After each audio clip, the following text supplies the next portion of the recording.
Bom dia, pessoal. Meu nome é Eduardo Lopes, sou cirurgião torácico, professor da Faculdade de Medicina Nova Esperança e da Universidade Federal da Paraíba, em João Pessoa. Através dessas aulas, nós resolvemos abordar temas frequentes e de grande importância na prática clínica diária do cirurgião torácico e do generalista. E o tema inicial escolhido foi empiema pleural. Definição de empiema. Empiema é todo e qualquer processo infeccioso delimitado por duas superfícies serosas. Ou seja, eu tenho a possibilidade de ter um empiema de pericárdio, tenho a possibilidade de ter um empiema de peritônio, tenho a possibilidade de ter empiema de leptomeninge e tenho a possibilidade de ter o mais famoso dos empiemas, que é o empiema pleural. Toda vez que a gente escuta esse termo empiema, nós somos remetidos aos empiemas pleurais. Por quê? Porque ele é muito mais frequente do que os outros empiemas. Deixando muito claro que o empiema pleural, por definição, é o processo infeccioso no espaço pleural, sendo delimitado pela pleura visceral, a pleura que recobre o pulmão, e a pleura parietal, que é a pleura que recobre a parede torácica. Do ponto de vista histórico, eu sempre gosto de falar um pouquinho, revisar um pouquinho, porque a gente, através de uma história bem sustentada, digamos assim, a gente consegue entender todo o processo evolutivo da doença até os dias de hoje. Se não, vejamos.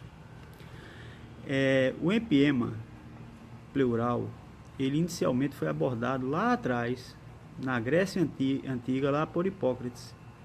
Vocês vejam, hoje a gente já sabe que o empiema pleural, mais de 70% das vezes, ele é secundário a um processo pneumônico.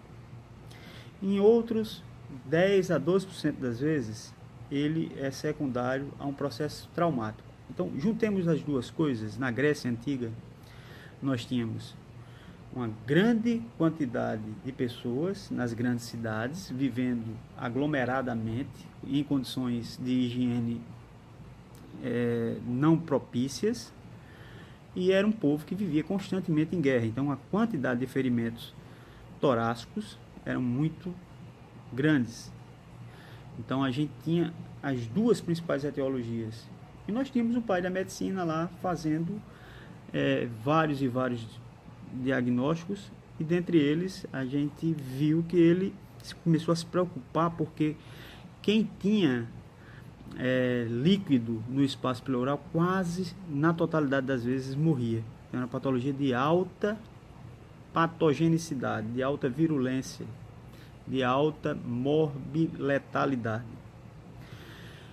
Então ele começou a raciocinar da seguinte forma: eu tenho que tirar esse líquido daí de alguma forma, para poder essa pessoa ter alguma chance. E a forma que ele encontrou naquela ocasião foi colocar um pertuito, onde o artesão confeccionou como se fosse um pedaço de bambu, que funcionaria como dreno de tórax, um dreno rudimentar.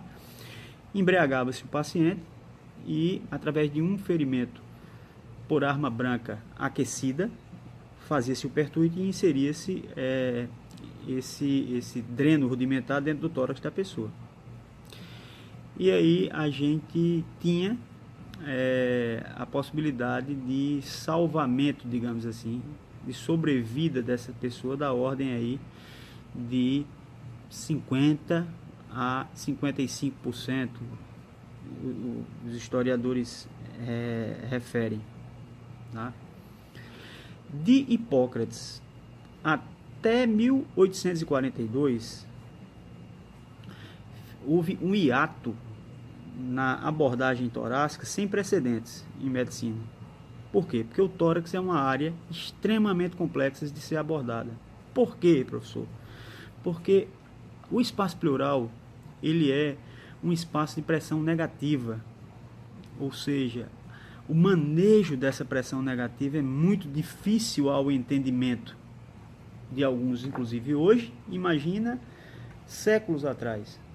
Então, a gente tinha essa dificuldade e as pessoas preferiam não abordar, ou seja, a cirurgia abdominal começou a se desenvolver muito mais rapidamente que a cirurgia torácica. A cirurgia torácica só se desenvolveu no início da década do século, no início da década de 10, de 20, de 30 do século passado, através de a inserção de uma agulha dentro do tórax para tirar líquido, um processo chamado toracocentese ou pleurocentese. Um francês chamado Trousseau, ele começou a romper esse paradigma, ele começou a ver que o tórax não precisava ser tão inviolável assim, que existiam possibilidades de abordar sem que o paciente morresse de imediato. E aí começou-se a se fazer isso e começou-se a se estudar a superfície pleural como um todo.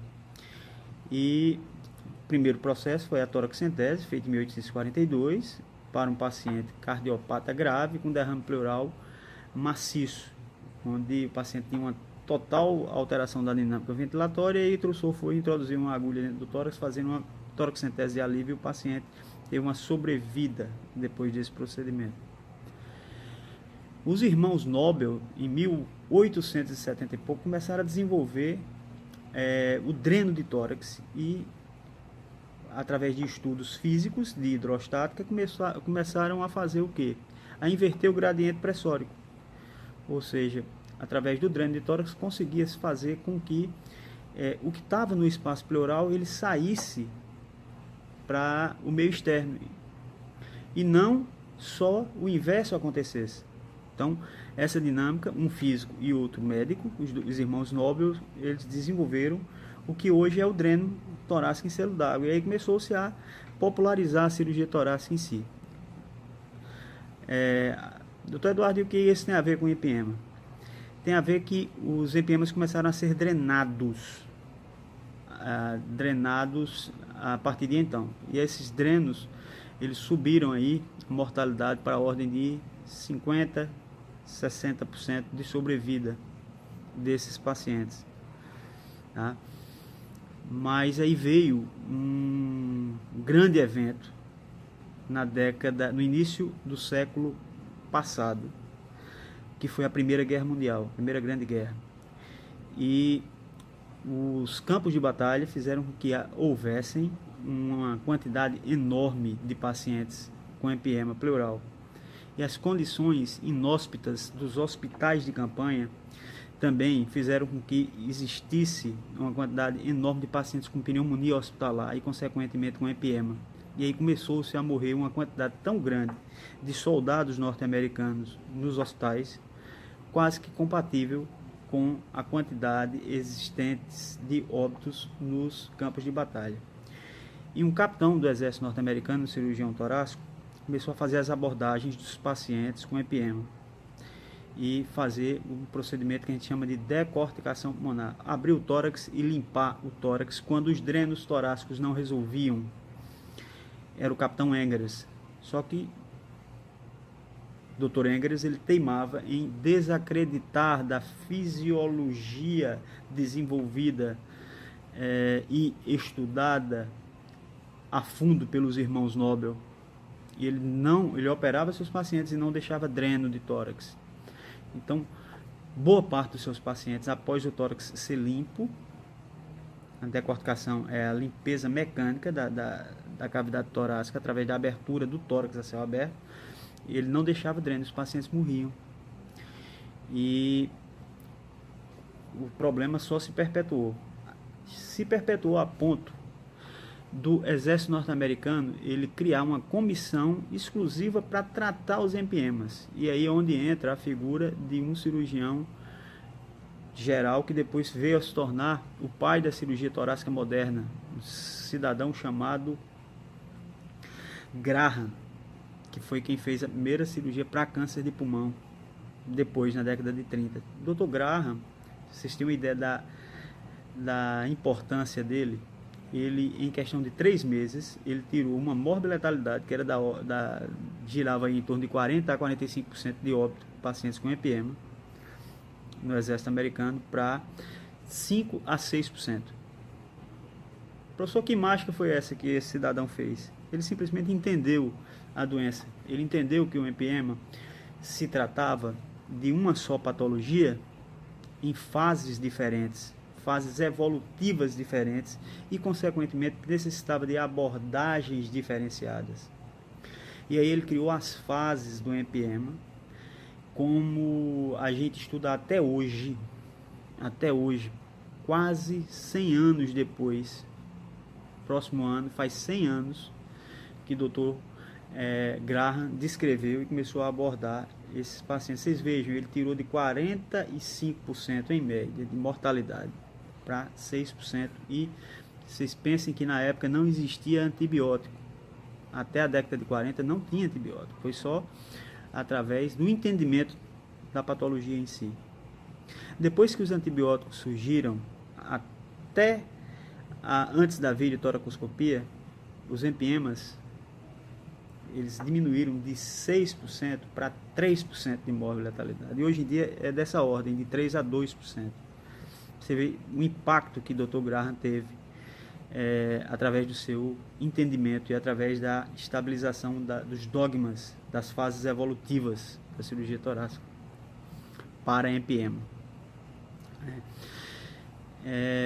Ele simplesmente entendeu o seguinte: ele entendeu que o empiema fase 1 é uma fase aguda, a abordagem é meramente um dreno de tórax. Empiema fase 2 é uma fase intermediária, fibrina purulenta, onde a gente tem pus mais espesso e pedaço de fibrina, onde precisa-se de uma abordagem por toractomia, uma decorticação pulmonar, que na época dele precisava realmente abrir o tórax e aí sim decorticar, limpar o espaço pleural, mas deixando dreno em todos os pacientes depois da cirurgia. E uma fase 3, que seria a fase de organização, que seria onde o empiema já se encontrava numa fase mais crônica, onde ele fazia uma cirurgia maior, uma cirurgia de decorticação propriamente dita, ou uma cirurgia de pleurostomia aberta, que a gente vai citar para vocês daqui a pouquinho, onde existia uma abordagem mais agressiva. Através desse entendimento, a gente teve essa diminuição para 6%, depois tivemos o aparecimento dos antibióticos e o entendimento da bacteriologia do espaço pleural. Depois tivemos as técnicas modernas de videocirurgia e de cirurgia e de equipamentos cirúrgicos em si, e hoje em dia da ordem de 2 a 3% a mortalidade do empiema. Epidemiologia do empiema. O entendimento do que está se fazendo em termos de abordagem, como a gente já viu no vídeo anterior, é extremamente importante. E o entendimento dos aspectos epidemiológicos do empiema, em especial, é extremamente importante na abordagem terapêutica. Porque, como a gente vai ver, a abordagem do paciente com empiema, ele é baseado em um tripé, onde a gente leva em consideração diagnóstico precoce, onde a gente leva em consideração abordagem consequentemente precoce e onde se leva em consideração cuidados depois do procedimento escolhido, realizado. Tá? Então, o entendimento da epidemiologia em si é extremamente importante. Disparado, não tenho a menor dúvida em responder que a principal causa do empiema pleural é a pneumonia. De 60% a 70% das vezes, por trás de empiema existe pneumonia. Só pneumonia de agentes de alto poder de patogenicidade, de alto poder de virulência, professor? Não, pelo contrário. O principal agente causador do empiema pleural é o agente bacteriológico de comunidade. É o pneumococo, é o mais frequente de todos. Vamos dar uma entendida. De cada 100 pessoas que pegam pneumonia na comunidade, Cada 100 pessoas que pegam pneumonia na comunidade, cerca de 40 delas, ou seja, 40%, apresentam algum grau de derrame pleural. É o que a gente chama de derrame pleural parapneumônico. Ah, professor Eduardo, então de cada 100 pessoas com pneumonia, 40 tem EPM, é muito, né? Não, não falei isso. Eu falei o seguinte, eu falei que de cada 100 pessoas, 40 tem derrame pleural. Existe uma diferença entre derrame pleural parapneumônico e empiema. De cada 100 pessoas com pneumonia de comunidade, 8 delas vêm a desenvolver em uma fase da evolução de sua doença empiema. Então, fazendo uma conta básica, nós temos 32 pacientes que têm derrame pleural parapneumônico no curso de um quadro de pneumonia que não tem empiema. Consequentemente, eles não precisam de uma abordagem cirúrgica para poder a gente resolver o problema dele. Basicamente é antibiótico terapia. 32% dos pacientes. Então vejam como é importante entender isso aí. Tá? Segunda causa dos empiemas pleurais são os traumas. É aquele paciente que levou um tiro, levou uma facada, que fraturou uma costela e fez um hemotórax e depois esse sangue no espaço pleural é um excelente meio de cultura, tem glicose, tem proteína, o líquido está numa temperatura ideal para um processo infeccioso, então consequentemente acabam por simplesmente por processo evolutivo natural vindo a desenvolver um quadro de empiema. Tá? Então a segunda causa, no caso, é o empiema pós-trauma.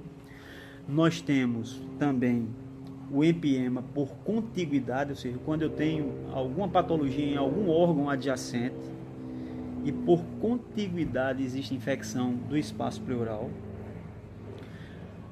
Exemplo, um abscesso hepático, um abscesso esplênico, uma ruptura esofágica. Existe alguma perda de integridade ou processo infeccioso em algum órgão adjacente que leva à contaminação. Tá? É uma minoria. Tá? E nós temos também, que hoje em dia é bem frequente, devido ao aumento considerável do número dos procedimentos torácicos, é o empiema pleural pós-abordagem cirúrgica torácica. Exemplo, o paciente vai fazer uma pneumonectomia por câncer de pulmão. Como complicação, desenvolve empiema. Outro exemplo, lobectomia, pós-lobectomia. Outro exemplo, pós uma segmentectomia. Pacientes vindo a desenvolver empiema pleural decorrente disso. Falar para vocês, do ponto de vista epidemiológico, dar uma pinceladazinha a respeito de cada uma dessas situações. Vamos lá para um empiema pleural parapneumônico. O empiema pleural parapneumônico no adulto, ou seja, pessoas entre 2 anos de idade e 60 a 65 anos de idade, o principal agente causador de empiema é o pneumococo. Tá? Ou seja, é aquele agente mais comum na pneumonia de comunidade. Doutor Eduardo, me diga uma coisa, quer dizer então que o pneumococo ele tem maior patogenicidade e maior virulência do que, por exemplo, um anaeróbio, do que, por exemplo, um gram-negativo, um aeróbio gram-negativo?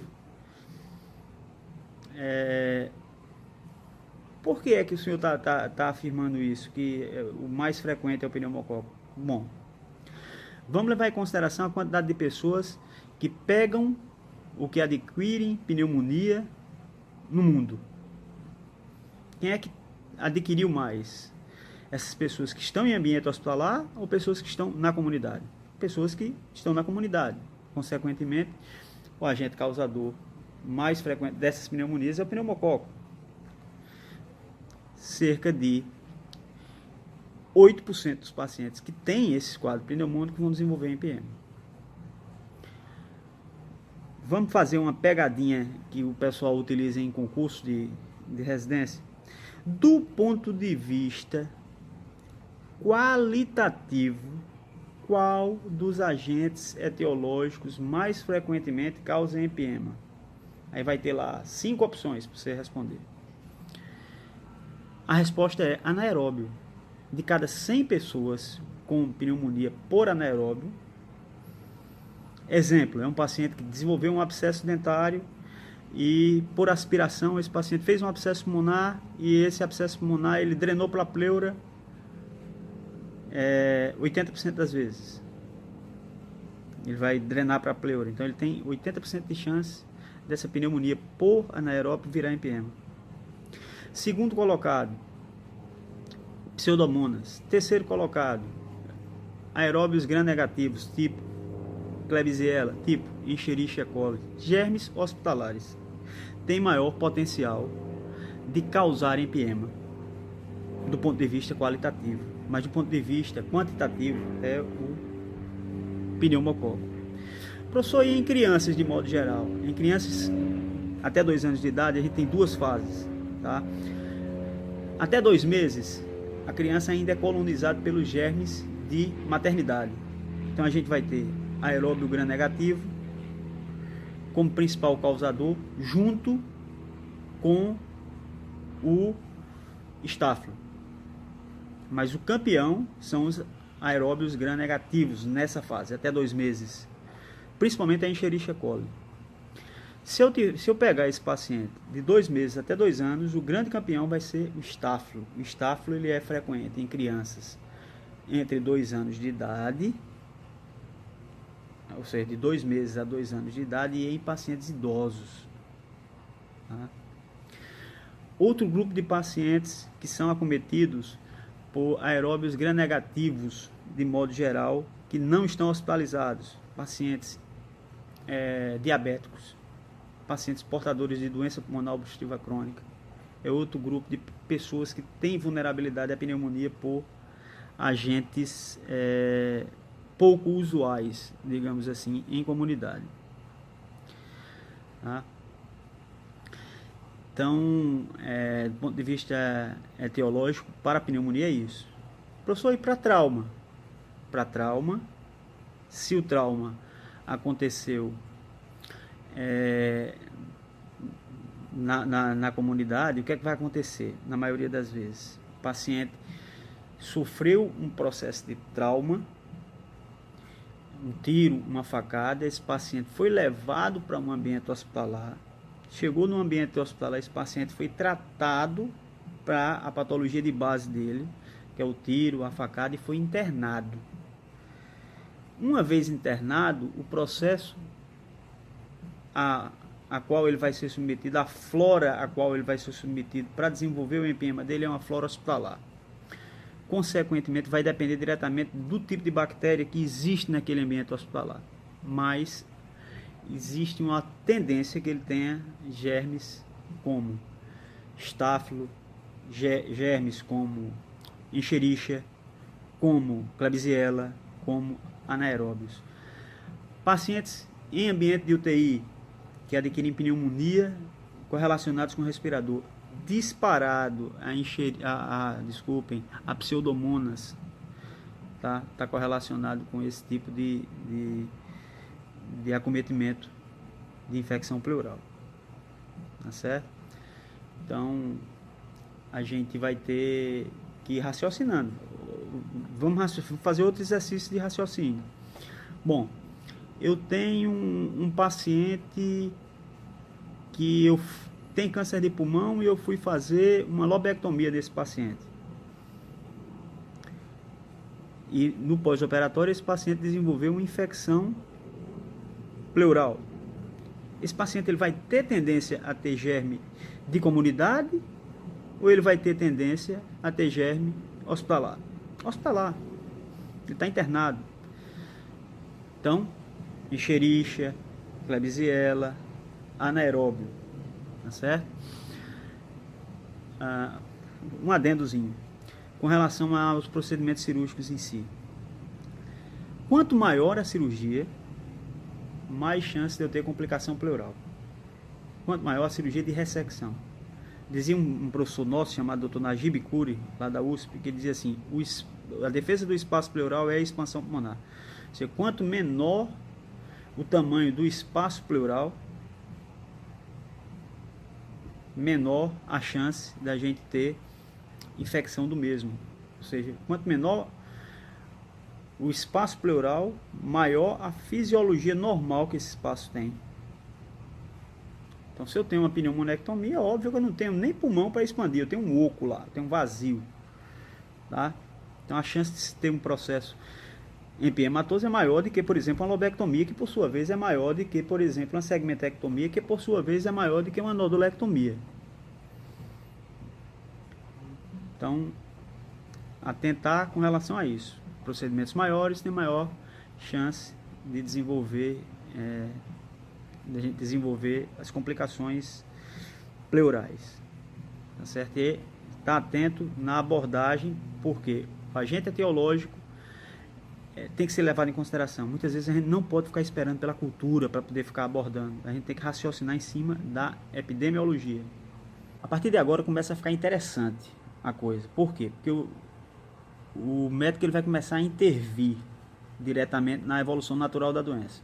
Você vai de uma possibilidade de 100%, não estou brincando, mas 100%, entre 98% e 100% da chance do paciente morrer com a abordagem inadequada, para praticamente 3 a 4% de chance de você salvá-lo se você fizer a coisa certinho.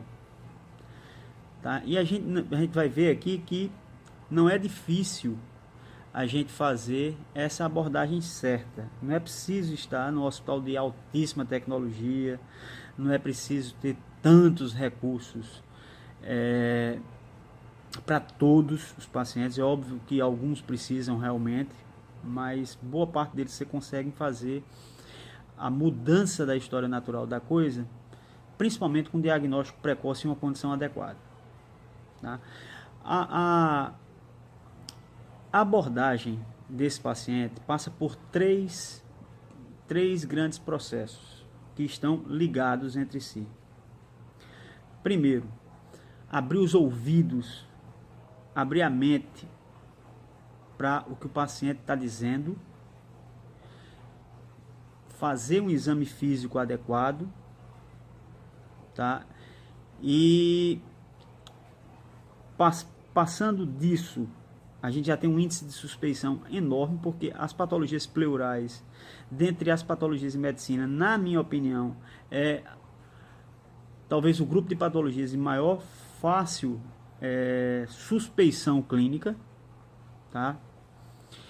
A gente, com uma simples radiografia de tórax, a gente consegue chegar a um índice de diagnóstico bem elevado, e no máximo, em termos de imagem, o que a gente vai pedir é um ultrassom ou uma tomografia, dependendo do que você tenha em mãos, tá certo? Um processo de uma inserção de uma agulha dentro do tórax do paciente para retirada de líquido diagnóstico, que é um procedimento relativamente simples. Poxa vida, Trousseau conseguiu fazer isso em 1842, por que a gente não consegue fazer? Só é obedecer a técnica adequada. Mediante isso, a gente vai conseguir classificar o paciente naquele grupo 1, 2 e 3, ou seja, se esse paciente ele tem um empiema na sua fase aguda, se ele tem um empiema na sua fase intermediária, que é a fibrina purulenta, ou se ele tem um empiema na sua fase crônica, que é a fase de empiema em organização. E cada uma dessas fases, Graham já disse para a gente lá há 99 anos atrás a forma que você aborda. Tá? Somado a isso, a gente tem um arsenal terapêutico sem igual, do ponto de vista de antibiótico terapia, do ponto de vista de material cirúrgico em hospitais maiores. O quadro clínico do paciente com MPM. Temos um quadro sistêmico e um quadro localizado. O quadro sistêmico desse paciente, o quadro sistêmico dele é aquele paciente que já vem com uma história prévia de pneumonia. Quadro clínico de pneumonia: tosse produtiva, expectoração amarelada, febre, queda do estado geral, perda de apetite, consequentemente perda de peso, prostração. Somado a isso, esse paciente ele vai dizer para você o seguinte: ele vai chegar e dizer: doutor, eu vinha sentindo isso já há algum tempo e agora eu estou tendo dor para respirar, eu estou cansando mais frequentemente e estou simplesmente com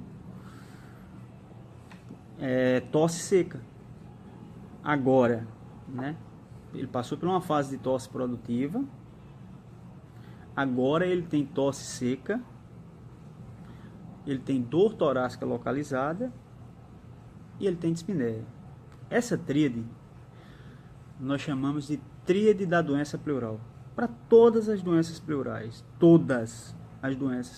o paciente vai apresentar tosse seca, o paciente ele vai apresentar dor torácica localizada, uma dor importante, e dispneia. Dependendo do grau de patologia que ele tem, ele vai ter um sintoma mais que o outro sintoma. Mediante esse quadro clínico, você vai examinar o seu doente.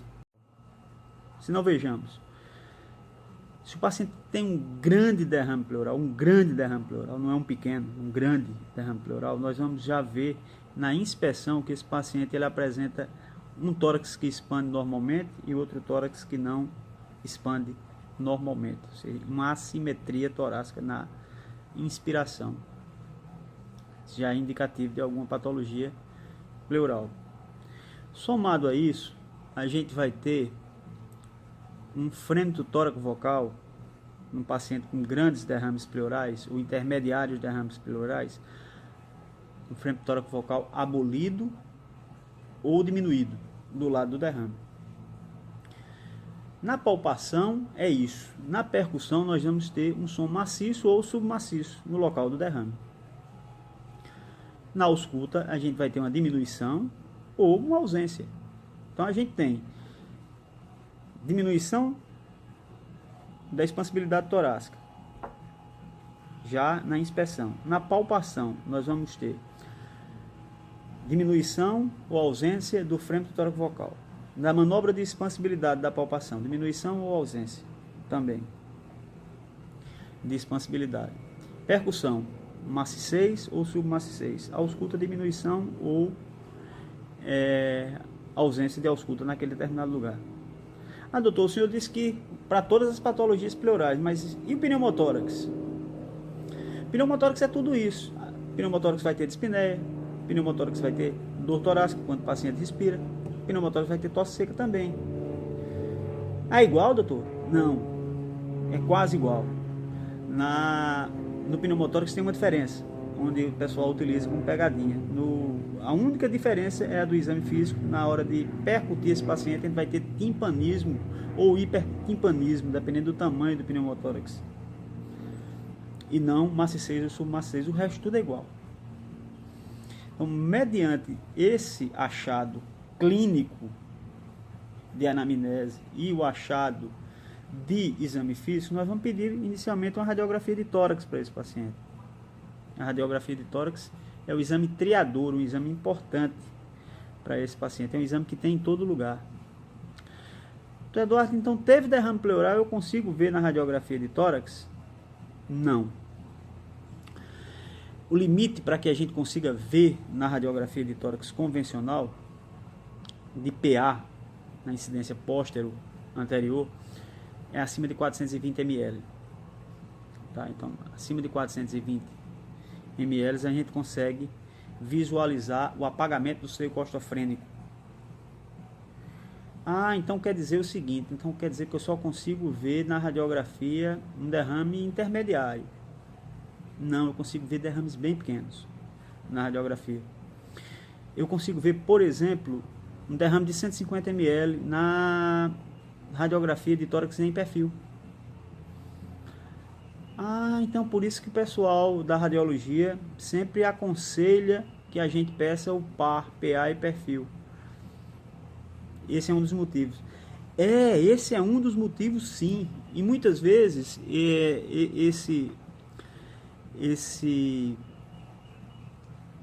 essa ausência da radiografia de tórax em perfil faz com que você perca o seu diagnóstico de patologias pleurais e outras patologias torácicas.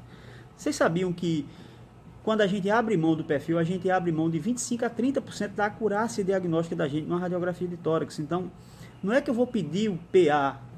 Eu sempre peço PA e perfil. Não, mas o técnico não fez. Manda o técnico fazer de novo. Por quê? Porque não é ele que vai responder se você passar batido. É você que vai responder. Então é no mínimo uma atitude irresponsável, para não dizer burra. Você já iniciar uma partida, iniciar um jogo abrindo mão de 25% a 30% de chance de fazer o diagnóstico de certeza. Então quer dizer que o perfil é, dentre os exames de radiografia, o mais sensível? Não, é o Laurel, que pega de 15 a 10, entre 15 e 20, outros livros dizem 10 ml de derrame. O paciente é colocado em decúbito lateral, os raios são feitos horizontalmente e vê se existe uma lâmina de derrame pleural livre que escorre e muda de posição. Um exame em desuso, já na minha época de estudante, há 30 anos atrás, 30 anos também não, menos um pouco, mas já não se fazia tanto, já se tinha outras formas de fazer. O exame, do ponto de vista radiológico, mais sensível é a tomografia. Peraí, deixa eu entender direitinho. Se cair na minha prova de residência, eu marco o quê? Marca assim, vê o que a questão está pedindo. O exame radiográfico de maior sensibilidade é o Laurel. O exame de imagem de maior sensibilidade é a tomografia de tórax. Se houver derrame pleural, o espessamento pleural, ela pega essa alteração. Tá? O PA acima de 420 ml. O perfil é 150 ml. Então, esses exames aí são exames, são parâmetros importantes, tá certo? Chamar a atenção para o seguinte: tem um negócio que é extremamente importante nos derrames pleurais e empiema. É uma representação de imagem fundamental, como uma imagem triadora, que chama-se sinal da parábola, ou sinal de Damascus. O sinal da parábola é aquele sinal que a gente vai lembrar lá da aula de matemática. Existe uma parábola. O derrame pleural ele faz com que o pulmão ele faça uma parábola perfeita da aula de matemática lá da gente. Vai mostrar para vocês uma imagem. E esse derrame pleural acontece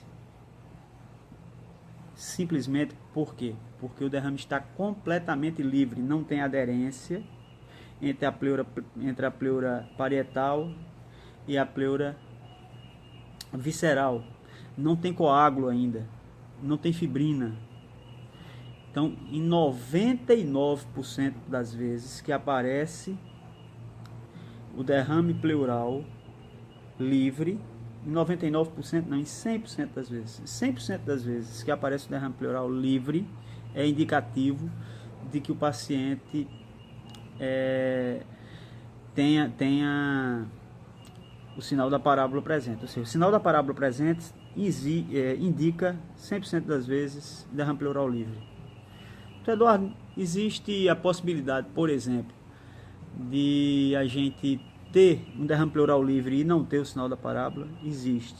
2% dos pacientes apresentam um ligamento pleural curto. O ligamento pleural basicamente é um reflexo, é um ligamentozinho, é uma reflexão da pleura visceral, que ela vai naturalmente aderir à pleura parietal. É um ponto de inserção da mesma. Quando o ligamento é muito curto, ele impede que haja a formação da parábola perfeita. Isso acontece em 1% das pessoas. E aí eu posso ter derrame pleural livre sem ter a presença do sinal da parábola de Damascus. Isso é raro, mas assim, em termos de raciocínio, teve derrame pleural com sinal da parábola, teve derrame pleural livre. Isso é importantíssimo, tá? A gente vai falar daqui a pouquinho. Então, entendido? Só para resumir a questão do raio-x. Radiografia do tórax, fundamental. Tem que pedir o par. PA, perfil. Acima de 420 ml, paciente apresenta derrame pleural visível à radiografia de tórax. Nessa incidência. Entre 150 e 420, eu não consigo ver no PA, mas eu consigo ver no perfil. O limite para ver é acima de 150 ml. James Laurel, a incidência mais sensível radiográfica, entre 10 e 20 ml, a média de 15 ml, consegue visualizar o derrame pleural, e para que ele seja visualizado, o derrame tem que ser livre, nesse caso aqui, tá, do James Laurel. Tomografia. Tomografia é o exame de imagem mais sensível, tá, para visualizar os derrames pleurais, as doenças pleurais de modo geral. Só um adendo com relação às radiografias, que a gente está começando essas revisões agora. Muitos são levados a pensar o seguinte: não, do ponto de vista evolutivo, a radiografia surgiu antes que a tomografia, então a tomografia é melhor do que a radiografia.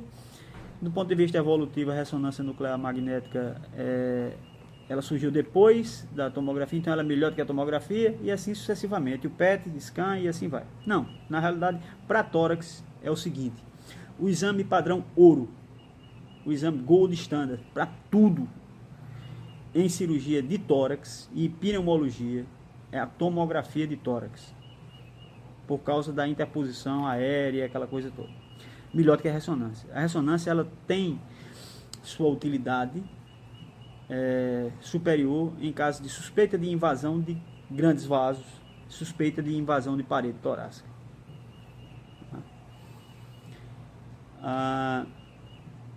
Doutor Eduardo, e a pleurocentese e a toracocentese, quando é que se faz? Bom, vamos falar um pouquinho sobre esse exame. Esse exame é realizado através da inserção de uma agulha numa área torácica que a gente considera de segurança. Onde é que é essa área torácica? Essa área torácica, ela situa-se imediatamente abaixo da ponta da escápula. Tá? O paciente levanta o braço e segura na orelha do outro lado. Então, segurou nessa posição, você eleva a ponta da escápula e, consequentemente, você tem uma área de segurança para inserir a sua agulha. Alguns utilizam o paciente sentado na beira do leito e debruçado sobre uma mesa na altura do tórax, na altura do peito. Ele se encurva, você palpa a ponta da escápula e introduz a agulha. Essa é uma área considerada área de segurança. Entre um espaço de uma costela e outra, nós temos uma zona que a gente tem o feixe vasculo nervoso, artéria, veia e nervo. No bordo superior da costela inferior, a gente tem uma zona avascular, e na parte de cima nós temos uma zona vascular, que é a zona do feixe. Então aqui a gente tem uma costela de baixo e uma costela de cima. Aqui nós não temos absolutamente nada, é só osso.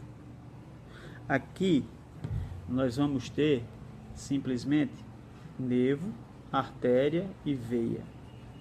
Então onde é que você vai inserir a sua agulha? Inserir o seu dreno, abrir o tórax.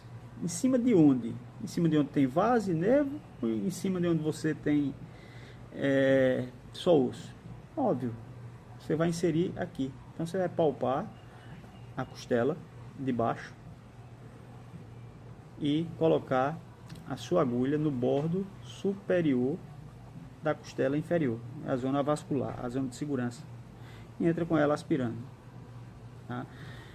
E aí a toracocentese, ela tem dois aspectos. Ela tem um aspecto de toracocentese de alívio, que é quando você sabe o diagnóstico, né? Por exemplo, o paciente tem insuficiência cardíaca congestiva, eu já sei que ele é paciente comprometido do ponto de vista cardiológico. Paciente tem derrame pleural neoplásico, eu sei que ele tem câncer de pulmão e está com derrame pleural neoplásico. Eu preciso tirar líquido para saber do diagnóstico dele? Não. Ele tem um grande derrame que está alterando a dinâmica ventilatória dele. Então, o intuito é o quê? É tirar o líquido para poder ele respirar melhor. Isso é a punção de alívio, tá?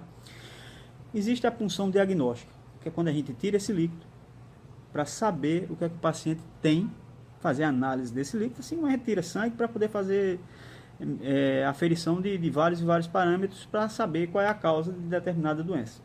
É o mesmo raciocínio.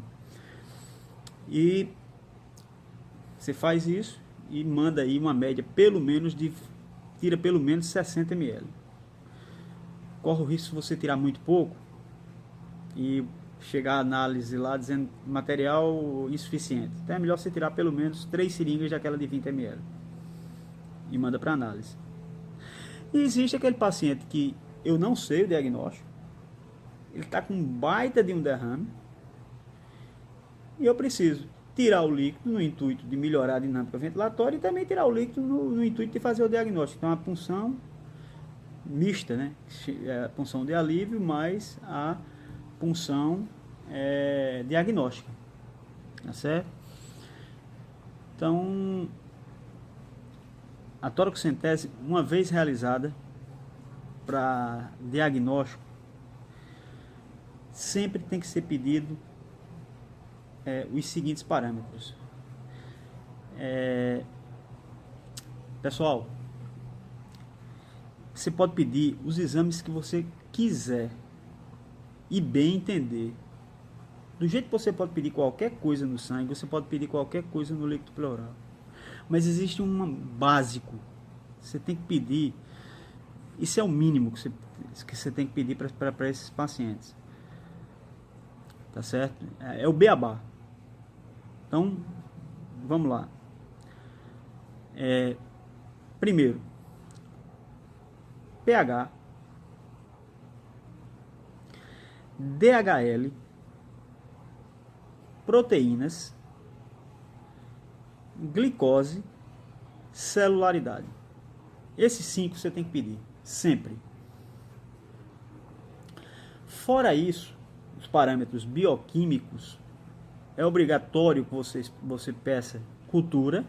Aí você vai solicitar cultura para aeróbio, gram positivo, negativo, anaeróbio, fungo e bactéria.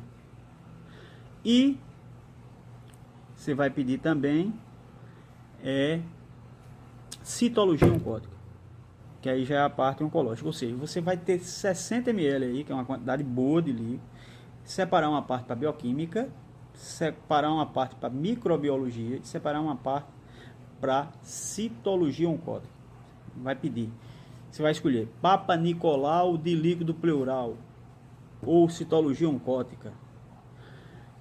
Cultura para bactérias aeróbias gram negativas, gram positivas, fungos e BK.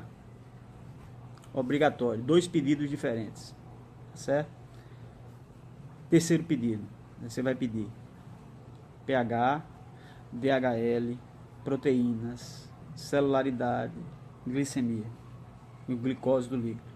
Isso é obrigatório. Com isso você vai ampliar muito o seu leque diagnóstico. Eduardo, eu vi uma vez o paciente fazer um quadro de pleurite, fazer um derrame pleural e ninguém conseguia fazer o diagnóstico e tal, e o reumatologista muito perspicaz foi e pediu a punção, e na punção ele conseguiu fazer o diagnóstico através da pesquisa de células LE. Pode. Fator reumatoide,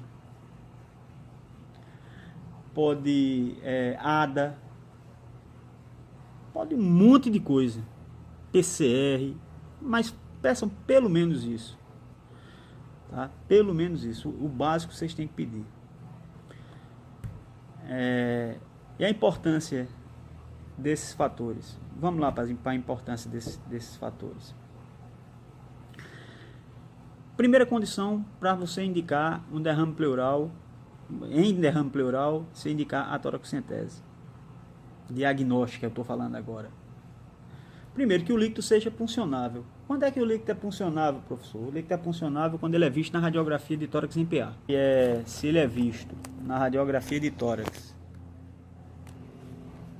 Então eu tenho um paciente, eu fiz uma radiografia de tórax dele, apagou o seu costofrênico na radiografia em PA, pode ir seguro, vai lá, palpa a ponta da escápula, senta lá teu paciente, pede para ele cruzar o braço e pegar na orelha do outro lado, ou então debruçar em cima do travesseiro. A gente vai mostrar algumas fotos como é que faz isso.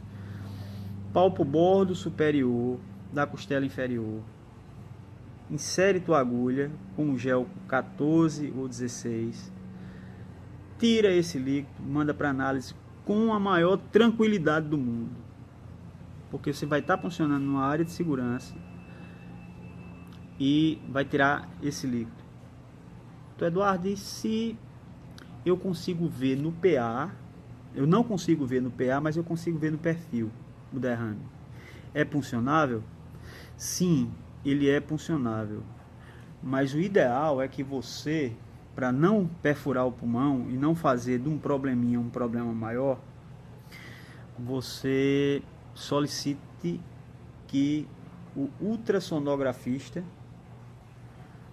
marque o local ideal para puncionar esse paciente. Você vai ou descer junto lá na imagem, e chegando lá você vai observar o local em condições ideais e vai lá e funciona. Ou se você não puder descer junto naquele momento, pede a ele para marcar. O paciente fez o exame de manhã e você vai funcionar à tarde, ele vai vir com um xizinho lá, funciona aqui, e aí é tranquilo, tá? Entre 150 e 20, 15 ml não funciona, não, que você vai fazer iatrogenia. Espere esse derrame aumentar. Então, Eduardo, me diga uma coisa, se eu tiver aí o apagamento do seu costofrênico, mas o derrame pleural não for um derrame pleural livre, não tiver sinal da parábola, eu funciono? Não, você não funciona. Mas por quê? Porque não vai vir nada, vai entupir a tua agulha. Se não é derrame livre, é porque o derrame é grosso, tem coágulo, tem fibrina lá dentro e não vai vir líquido, simplesmente. Você vai começar a aspirar, vai vir um pouquinho de líquido, daqui a pouco vai entupir a agulha e você vai estar machucando o paciente, não vai conseguir tirar material adequado. E outra coisa, se entope a agulha mediante um quadro clínico de empiema, é porque tem pus e é porque tem fibrina. E se você já tem isso, é porque o paciente ele tem um empiema em fase adiantada, empiema fase 2. Ora, a toracocentese ela não é diagnóstica? Se eu já tenho o diagnóstico, para que eu vou funcionar? Eu vou partir diretamente para a abordagem terapêutica de um empiema fase 2. Tá, a condição de fazer a toracocentese no empiema a condição é que o líquido seja puncionável e que eu necessito fazer diagnóstico. Ou seja, corriqueiramente, tem que ter acima de 150 ml e o derrame pleural tem que ser livre. Fez isso, pH, glicose, DHL, proteína, celularidade. Citologia oncótica, sempre, porque é de rotina, e cultura para fungo, bactéria, aeróbio gram negativo, gram positivo e anaeróbio. Tá certo? Essa é a abordagem. Então, Eduardo, eu ouvi falar uma vez de um negócio chamado critérios de Light para derrame pleural.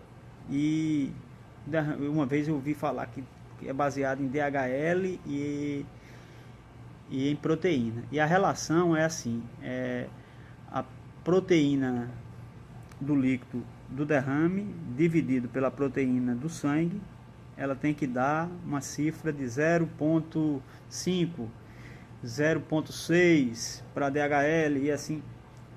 Bom, Light é o maior estudioso em pleura do mundo.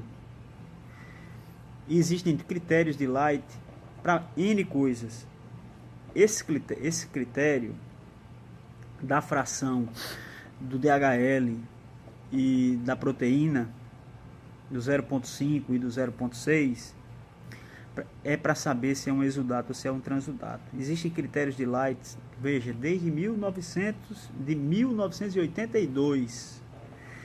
Esses critérios também são chamados critérios de Light e são baseados naqueles 5 critérios bioquímicos que eu falei para vocês. São critérios também de Light, mas critérios que nós chamamos de derrame pleural complicado e derrame pleural não complicado. Vamos dar uma lembradazinha lá no começo lá que eu falei para vocês. As coisas começando a se encaixar. Vejam,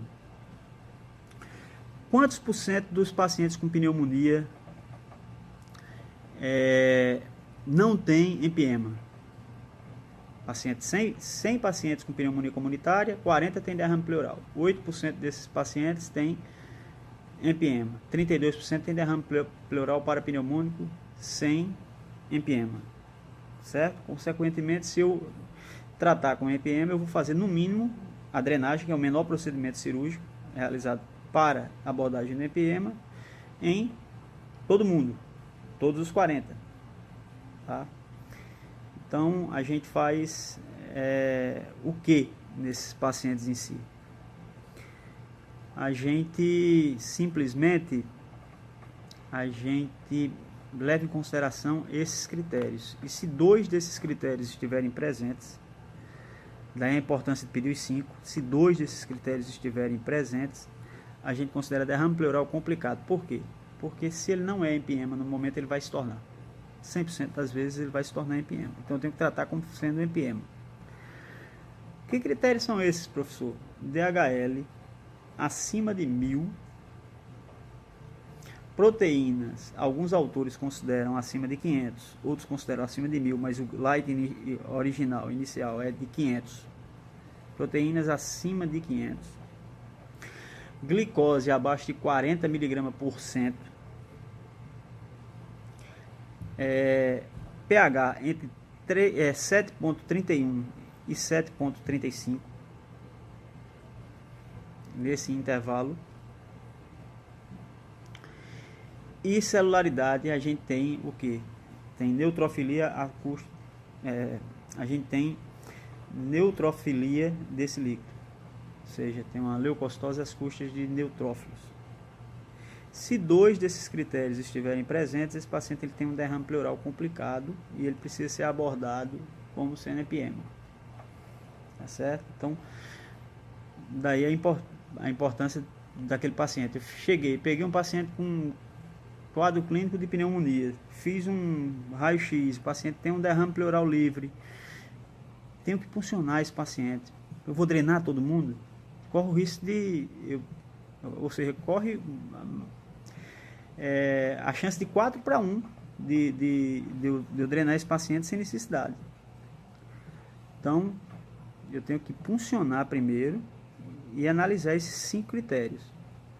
Se 2 desses critérios estiverem presentes, a gente indica drenagem torácica, porque se trata de um empiema fase 1.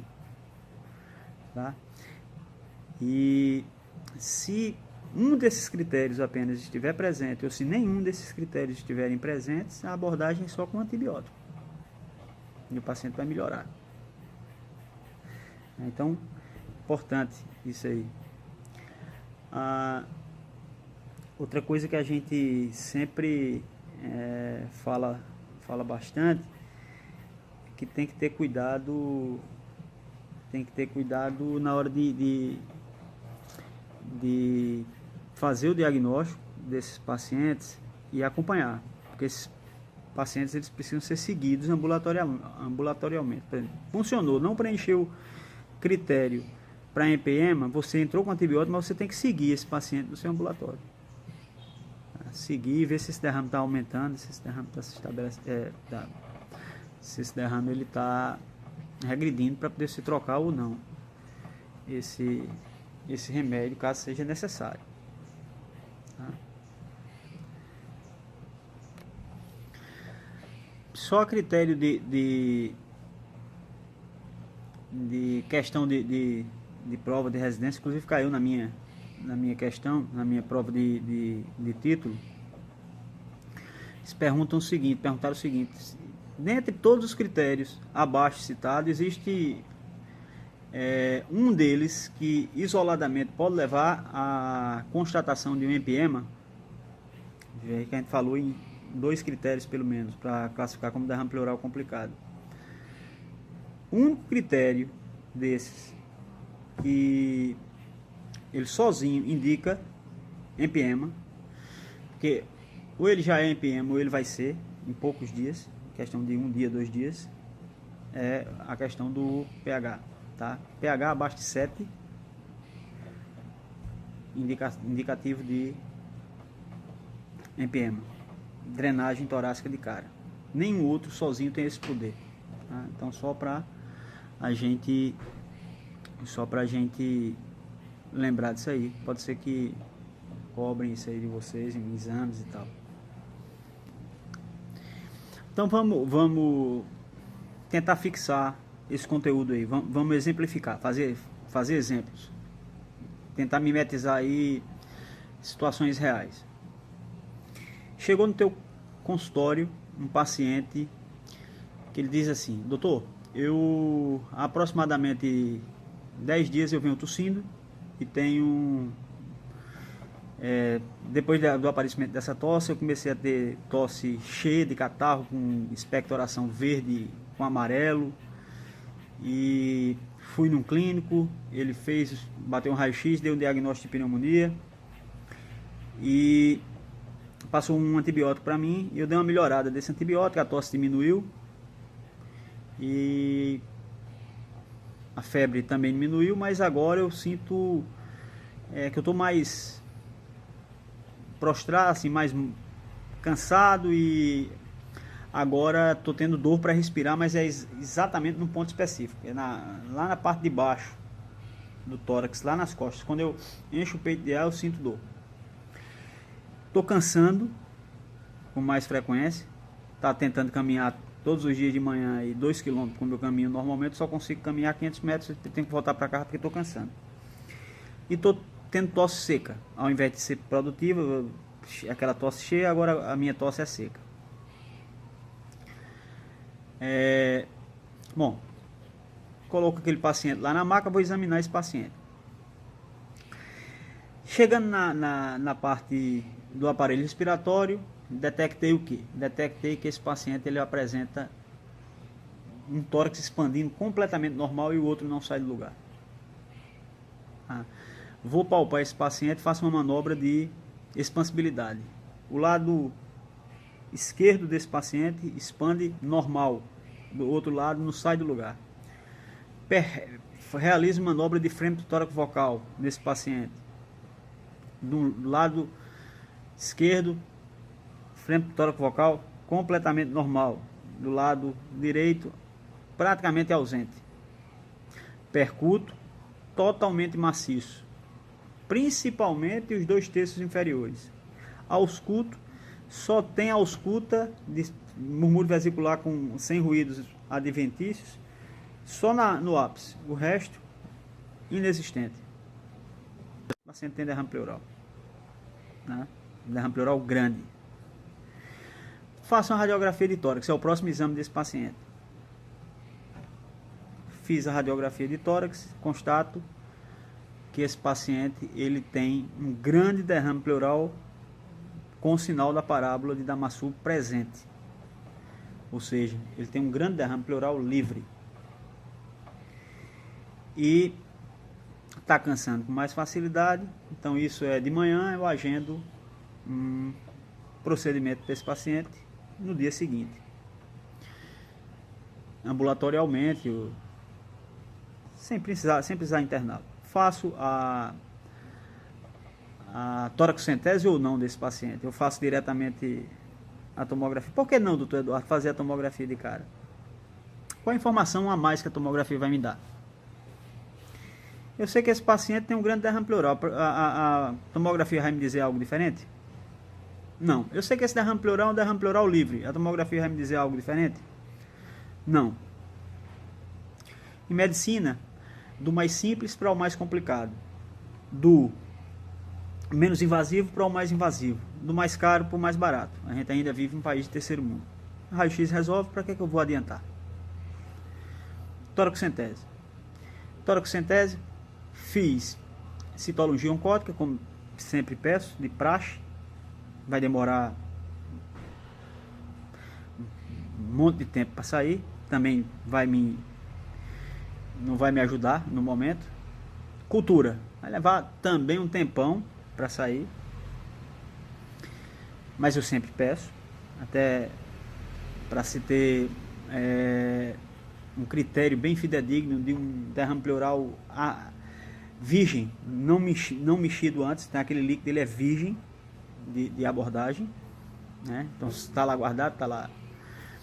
E eu peço os meus 5 parâmetros bioquímicos fundamentais. E dentre esses 5 parâmetros bioquímicos eu tenho pH, digamos, de 7,1, pH considerado ácido. Eu tenho um DHL de 3.000. Por si só, esse paciente já tem um derrame pleural que nós chamamos de derrame pleural complicado. Ele tem uma glicose de 20%, 20 miligramas por cento. Mas por que baixa, hein, doutor Eduardo, a glicose? Pô, a bactéria precisa comer. Quem é o combustível? É a glicose. Então, se tem bactéria, ela está consumindo.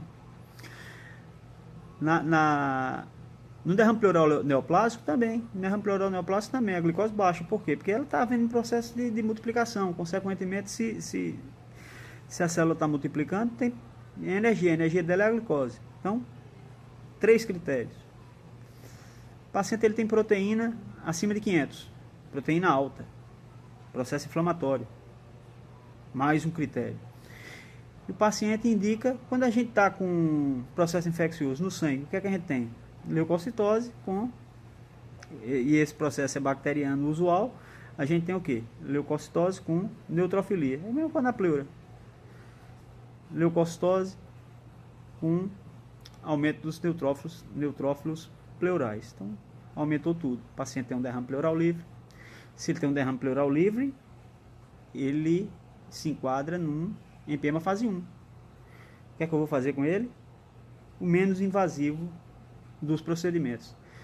Drenagem torácica em selo d'água, mais antibiótico terapia adequada. Joia? Beleza.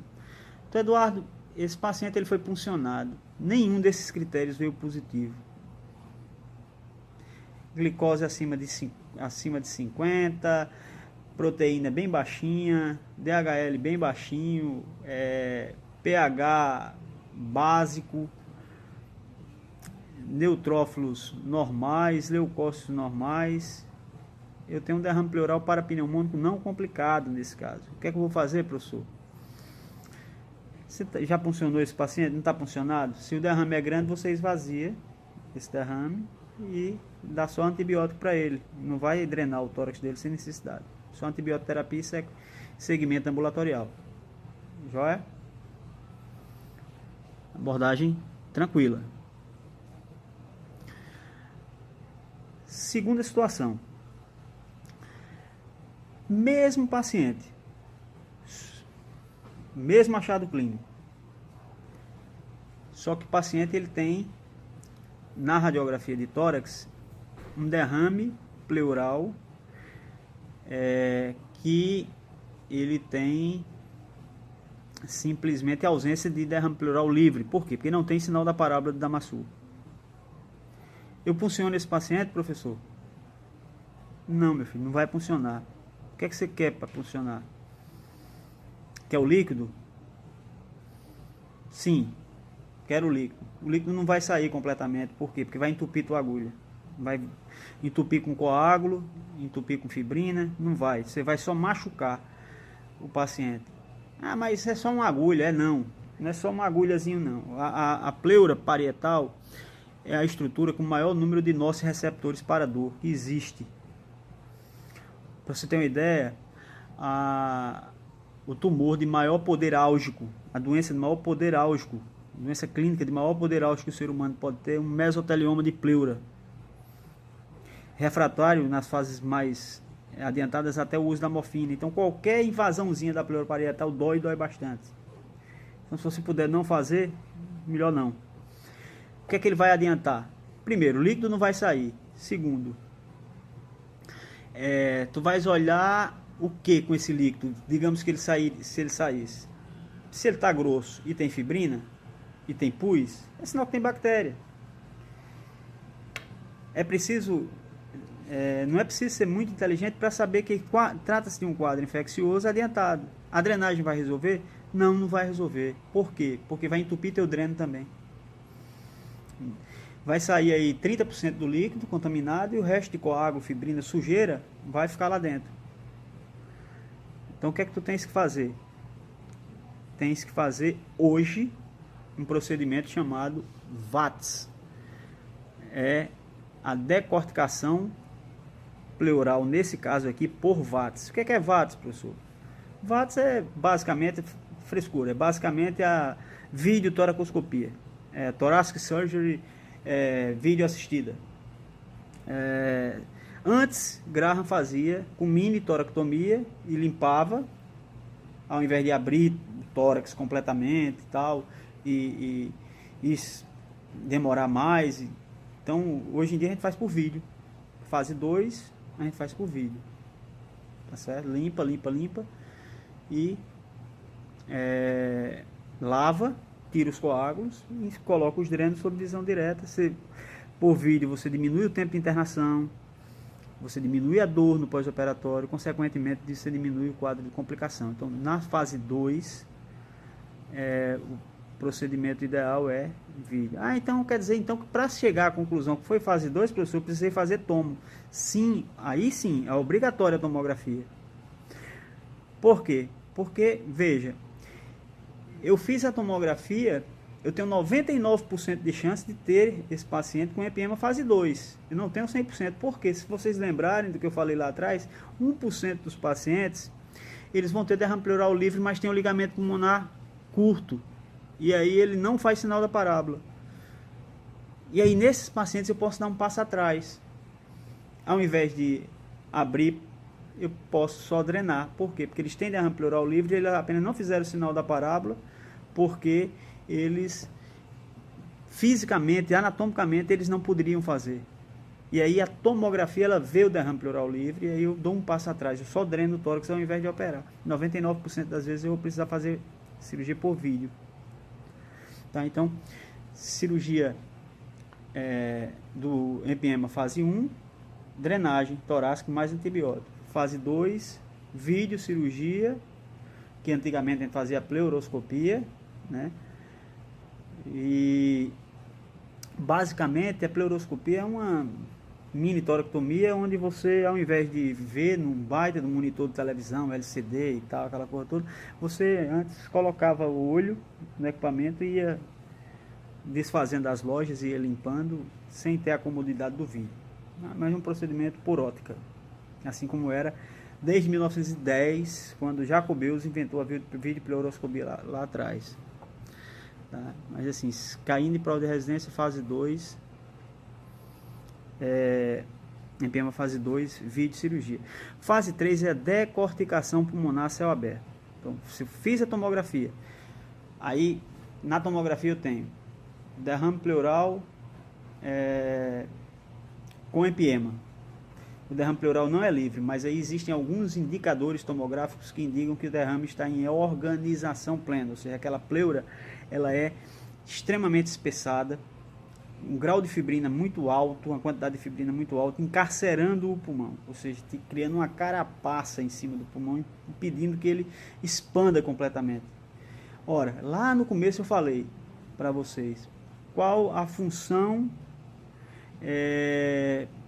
do tratamento em si: debelar a infecção e reinstaurar a função.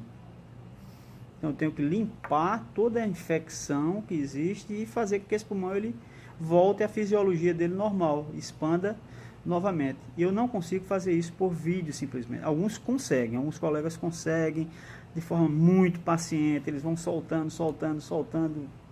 demorando, mas não fica, na minha opinião, não fica tão bom quanto a forma antiga, certo? Então assim, alguns vão preferir que em alguns casos de empiema fase 3 faça a cirurgia por vídeo. Eu particularmente acho que demora demais, é um jogo de paciência muito grande e não fica tão bom quanto a cirurgia aberta. É um jogo de paciência que eu não tenho, confesso para vocês. Eu prefiro abrir e limpar de forma convencional. O empiema fase 3, decorticar do aurélio significa retirar a casca de. Então, é decorticação pulmonar e não decorticação pleural. Quem é descascado é o pulmão. Então, a gente limpa toda aquela sujeira e tira a carapaça que está impedindo a expansibilidade pulmonar. Nem sempre é tão fácil. Às vezes, é impossível você conseguir fazer isso. A gente consegue retirar a infecção e não consegue restaurar a função. Isso acontece quando? Pacientes que demoram muito tempo para nos procurar. Pacientes que têm infecção por tuberculose. Pacientes que ficam rodando de médico em médico, drena aqui, faz vídeo ali, depois drena de novo, tal. E demora 3, 4 meses. Depois de 3 meses fica muito difícil fazer a decorticação de forma convencional, porque você começa a tentar tirar a fibrina, começa a rasgar o pulmão e começa a vazar sangue, e é um terror. Então tem uma cirurgia mutilante que chama cirurgia de Eloeser, onde antigamente o que é que você fazia? Você fazia uma pleurostomia aberta, tirava 3 fragmentos de arcos costais, fazia um buraco dentro do tórax e deixava a natureza agir. Dia após dia, a gravidade ia puxando e ia desencarcerando gradativamente esse pulmão. E aquela sujeira que se ia fabricando diariamente, a pessoa ia limpando constantemente, diariamente, até resolver seus problemas. Eu, graças a Deus, na minha vida, eu precisei fazer só 2 procedimentos desses, um na residência e outro no trauma. E hoje em dia a gente tem a prótese, chama-se prótese de Filomeno, prótese de um pesquisador da USP, Dr. Tarcísio Filomeno, que foi quem idealizou essa prótese. É uma prótese em vez de tirar os arcos costais, a gente tira só um fragmentozinho do arco costal, insere, consegue fazer a mesma função e o paciente consegue realizar a sua recuperação de forma tão eficaz quanto. Tá? Então, para resumir, fase 1, dreno mais antibiótico. Fase 2, vídeo mais antibiótico. Fase 3, decorticação a céu aberto mais antibiótico. Em fase 3 tardias, empiema por TB ou paciente muito debilitado, ou paciente muito crônico, realização da cirurgia de Eloeser ou realização da cirurgia de Tarcísio Filomeno. Tá certo? Espero que a gente tenha esclarecido algumas coisas aí para vocês, tentar mostrar a experiência da gente aí através de uma mensagem mais informal, tá? E qualquer dúvida que vocês tenham, pessoal aí da faculdade, pode perguntar, que se a gente não souber, a gente tenta pesquisar e vai conversando. Eu quero aprender também com vocês, né? A gente não tem tempo de ler tudo a respeito e vocês mais novos aí tem muito que ensinar aí pra gente.